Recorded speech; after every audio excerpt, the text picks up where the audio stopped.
Hi, this is Danny Doyle, and this video is meant to serve as a tutorial for maximizing bonus experience in the Prison Escape chapter of Path of Radiance. This strategy aims to both hit the 10-turn time limit and stealth the entire prison while maintaining full recruitment requirements.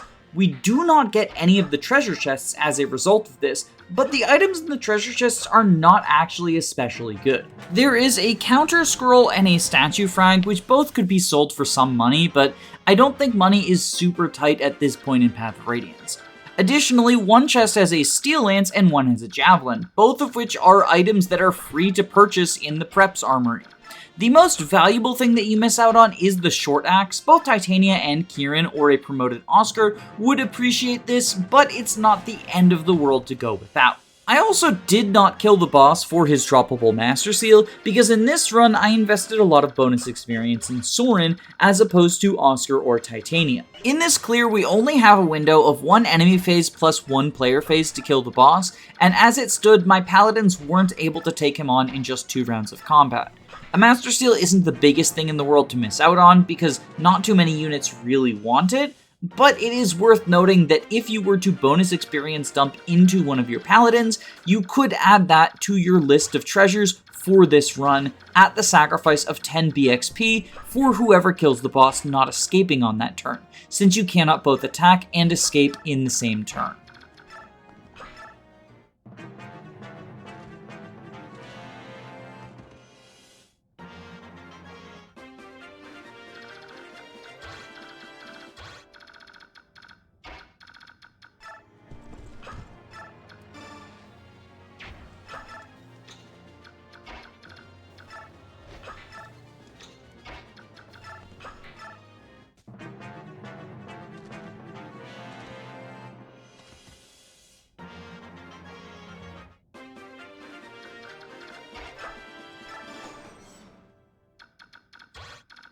Here, Marcia rescues Brom so that she can take him out of the sightline of the enemy guard. It's worth noting that you do not need to talk to any of the green units in order to recruit them. You simply need to unlock their cell doors. This is different in Maniac mode, and as a result, this strategy would not work in the Maniac mode difficulty. Because Marcia has not used Canto yet, the only qualifier that you need to fulfill her role in this clear is to have 8 movement and the ability to rescue Brom. In case of an Iron Man scenario where either Oscar or Marcia has died, Leth or Mordecai can fill their roles, although Mordecai needs to use the Laguz Stone on turn 1 in order to gain 9 movement, as he only has 7 untransformed, and that is not enough for this strategy.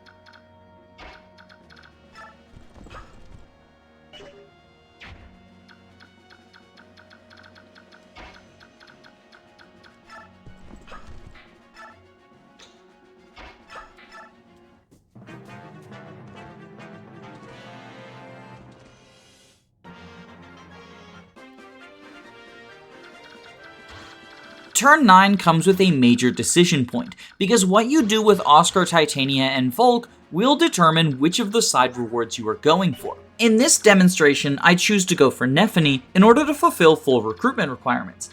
However, if you're not planning on adding Nephenee to your team, then you might want to go for one of the other side objectives, since she doesn't start with any weapons or items in her inventory, and as a result is only worth recruiting if you want to use her, or if you feel compelled to fulfill the full recruitment requirements.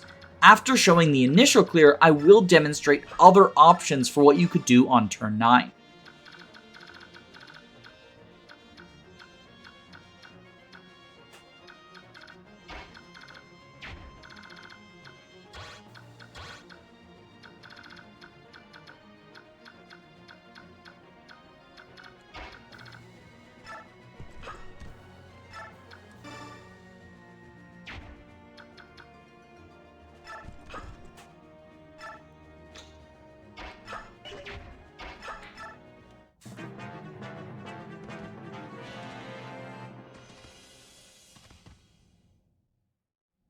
Ah yes, the glorious animations on Path of Radiance enemy faces.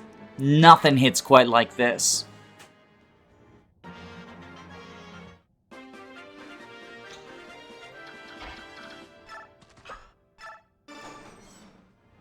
Each unit other than Ike who escapes is worth 10 bonus experience. This, to my mind, is not really worth the trouble. I will settle for 1000 bonus experience, 300 from hitting the 10 turn limit, and 700 from stealthing things. That is a pretty respectable chunk to get from just one chapter.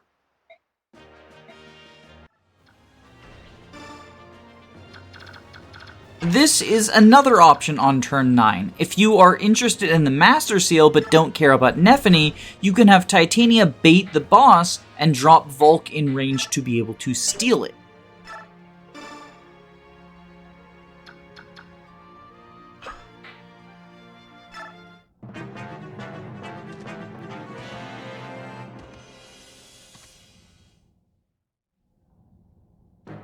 Due to some weird glitch, my game isn't showing the battle forecast, but I'm sure that's not an intended choice on the developer's part, right?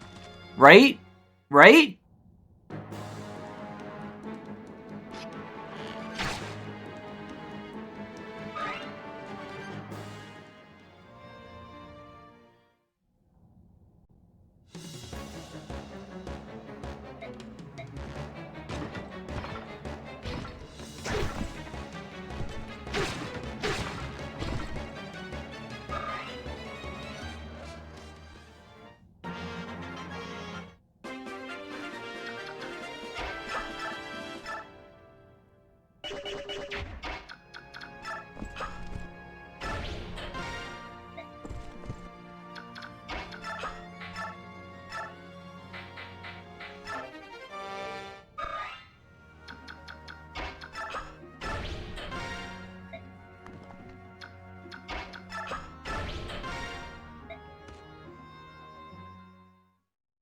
Last up is a strategy for getting 2 of the chests in the boss's room.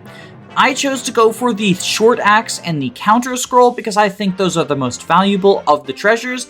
The other 2 contain a javelin and a steel lance, so choose whatever you would like. It's important for this strategy that Titania is equipped with a weapon that cannot counter the archers, because Volk's Shade makes it so that they will prioritize attacking her over him if all factors are equal. However, if she is able to counter, Volk is not able to counter, they will prioritize attacking him over her, and as a result, the boss will see that he can get a kill on Volk and will prioritize Volk over Titania. Even if Volk manages to dodge, this clogs the hallway in such a manner that you cannot get 2 chests and have to resort to only 1. Plus, it gives Volk a risk of death, which is something that we don't really want.